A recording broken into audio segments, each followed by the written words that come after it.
डरना मना है।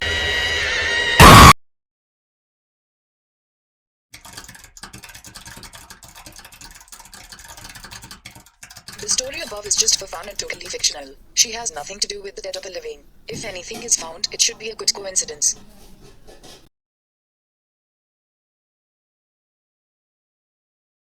हाय फ्रेंड, मैं हूं आपका दोस्त और होस्ट अमीन, और हमेशा की तरह ही एक नई और दिलचस्प कहानी लेकर मैं आपके सामने आया हूं। उम्मीद है आपको पसंद आए। ये कहानी मेरे मित्र नीलेश की है, जब वो अपने परिवार के साथ एक जगह घूमने गया था। ये कहानी आज से 5 साल पुरानी है।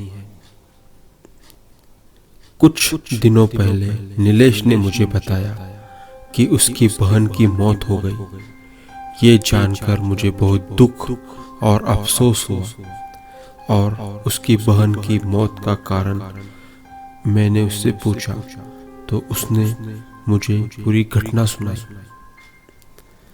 कुछ दिनों पहले नीलेश अपनी बहन कोमल और उसकी साली नीतू के साथ कहीं घूमने गया था।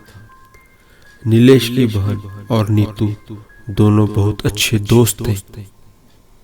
लौटते वक्त काफी रात हो गई। रास्ते में उसकी बहन की तबीयत अचानक से खराब हो गई और उसे काफी ठंड लगने लगी। हमारा घर अभी भी 100 किलोमीटर दूर था और रास्ते में कहीं भी रुकने की जगह नहीं थी। थोड़े देर बाद हमें एक होटल दिखाई दी, तो नीतू ने होटल में रुककर उसकी बहन को आराम करने की राय दी। उस होटल के काउंटर पर हमने जब रूम के लिए पूछा, उसने बताया कि सभी रूम फुल है, क्योंकि उस रास्ते पर केवल एक ही होटल थी। लेकिन तभी होटल के मैनेजर ने बताया कि एक रूम खाली है, रूम नंबर 13। हमने उस समय अंधविश्वास वाली बातों को ना सोचकर रूम ले लिया। जैसे कि आप लोग जानते हैं कि रूम नंबर 13 अशुभ माना जाता है, और कई होटलों में इस नंबर का कोई रूम नहीं होता। लेकिन यह होटल कई साल पुरानी थी। जैसे ही वो तीनों रूम में गए तो उन्हें निगेटिव एनर्जी महसूस हुई। उस रूम की कंडीशन तो ठीक थी, लेकिन ऐसा लग रहा था जैसे बरसों से यहाँ कोई नहीं रहा हो। उन्होंने कुछ ज्यादा न सोचा। अब वो अपनी बहन कोमल के लिए काउंटर से पेन किलर लेने गया। काउंटर से टैबलेट लेकर जैसे ही रूम में आया तो देखा कि उसकी बहन बालकनी में खड़ी बातें कर रही थी। नीलेश ने सोचा कि नीतू और उसकी बहन दोनों बालकनी में बातें कर रही हो, लेकिन जैसे ही उसके पास गया तो उसकी बहन के अलावा कोई नहीं था। उसने उसकी बहन से पूछा, तुम किससे बात कर रही थी? तो उसने सिर हिलाकर मना कर दिया। तभी नीतू वॉशरूम से बाहर आई। नीलेश घबरा गया कि अगर नीतू वॉशरूम में थी तो कोमल किससे बात कर रही थी। नीलेश ने कोमल को टैबलेट दी और सो जाने को कहा। अब नीतू और कोमल दोनों बेड पर सो गए और नीलेश सोफे पर। सुबह जब क्लीनर कमरे की सफाई के लिए आया तो दरवाजा खुला था, और वो जब अंदर आया तो देखा कि कमरे में खून ही खून पड़ा है और कोमल मर चुकी है। क्लीनर जोर से चिल्लाया तो मेरी नींद खुल गई। देखा कि कोमल तो मर चुकी है और नीतू बेहोश है। नीलेश ने जोर जोर से रोना शुरू कर और मैनेजर को बुलाया। मैनेजर ने तुरंत एम्बुलेंस बुलाई और दोनों को हॉस्पिटल ले गए। कोमल तो मर चुकी थी, लेकिन नीतू को थोड़ी देर में होश आया। जैसे ही नीतू को होश आया तो उसके पीछे उसकी बहन की आत्मा थी, जो उसे बोल रही थी, तूने मुझे मार दिया। यह कहकर वो गायब हो गई। नीतू काफी बुरी तरह से डर चुकी थी।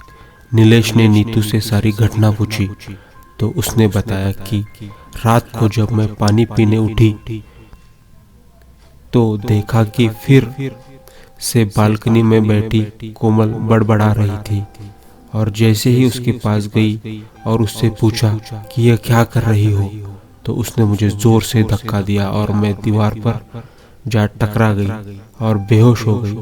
इसके अलावा मुझे कुछ याद नहीं। जैसे ही नीतू हॉस्पिटल से छुटी तो वो नीलेश के साथ उस होटल गई और उसने काउंटर पर मैनेजर से बात करने को कहा।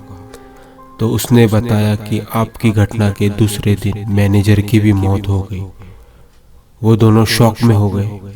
उन्होंने क्लीनर से सारा माजरा समझने की कोशिश की। उसने बताया कि आप जिस रूम में रुके थे वो प्रेत बाधित था और रात में वहाँ कोई नहीं रुकता, लेकिन मैनेजर ने पैसों के चक्कर में आपको वो रूम दे दिया। इस रूम में पहले भी 2 मौत हो चुकी है। अब सारी बातें नीलेश को समझ आई। इस घटना के बाद नीलेश काफी सदमे में चला गया और कभी किसी होटल में नहीं रुका। रूम नंबर 13, जहाँ मौत करती है पीछा। हाय फ्रेंड्स, आज की स्टोरी आपको कैसी लगी प्लीज कमेंट में जरूर बताना। उम्मीद है आपको ये पसंद आए।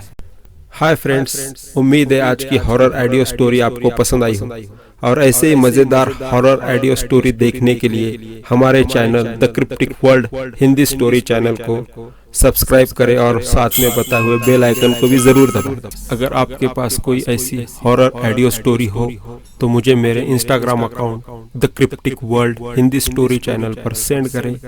मुझे खुशी होगी कि मैं उस स्टोरी को अपना आवाज दूं। शुक्रिया।